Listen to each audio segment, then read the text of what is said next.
Welcome to the Spellbinders August 2026 Press and Foil of the Month Club, Ooh Humbug. This Press and Foil Plate Club comes with a solid ghost and 3 sentiments. There's also a BetterPress black ink pad.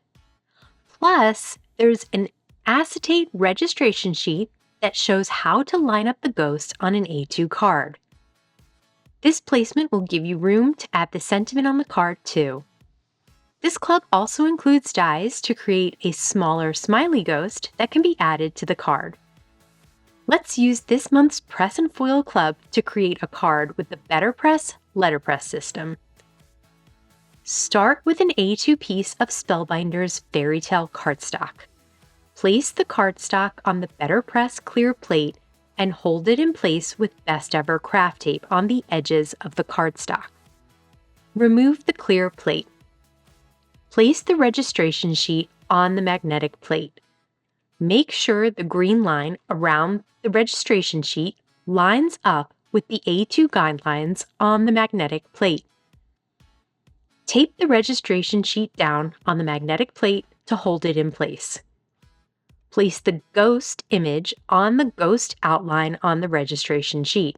Use the BetterPress black ink pad to completely cover the ghost with black ink. Add your chosen sentiment in the open space near the bottom of the registration sheet and ink that up with black ink. Flip the clear plate over so the cardstock is facing down and add it on top of the magnetic plate. The corners will magnetize together to keep them both in line. Run that sandwich through the Platinum 6 machine. Remove the clear plate to reveal the letterpressed image and sentiment. Use the Spellbinders guillotine trimmer to cut the panel down to 4 by 5 1/4. Use Hero Art's Thistle reactive ink and a Spellbinders blending brush to add inked edges to the panel. You can also use this month's club to create a foiled ghost and sentiment.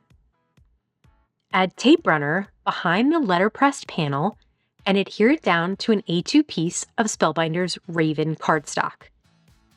Next, use the dies to die cut all the pieces of the smaller ghost.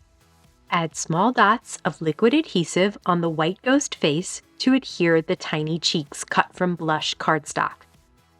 Use the same liquid adhesive on the ends of the arms and adhere those behind the ghost's body. Flip the ghost over and add some liquid adhesive behind the ghost's mouth. Adhere the small rectangle which has been cut from Raven cardstock on the back of the ghost for the mouth. Flip the ghost back to the front and add a very tiny bit of adhesive and use the Spellbinders pickup tool to pick up the tiny tongue and add it to the ghost's mouth. This cute ghost can be combined with the letterpressed panel or used on its own for another card. Place foam squares behind the ghost and add it to the panel near the bottom of the letterpressed ghost to create a cute ghost with a scary shadow. Thank you for choosing Spellbinders Club Kits. Happy crafting!